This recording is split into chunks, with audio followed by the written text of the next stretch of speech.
நீ உண்மையிலே இந்த மக்களுக்கு நல்லது பண்ணணும்னு நினைச்சினா திரும்பி வா. கதையை முடிச்சு வை.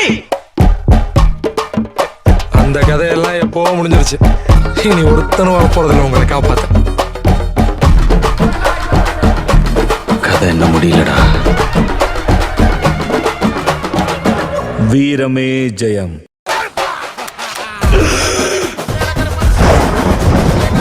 வீரன் யமனின் வருகைக்காக காத்துக் கொண்டிருந்தான்.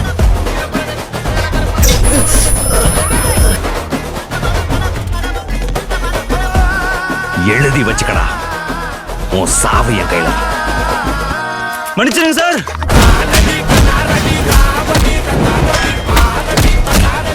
நீ தங்குவியாடா இந்த வீட்ல?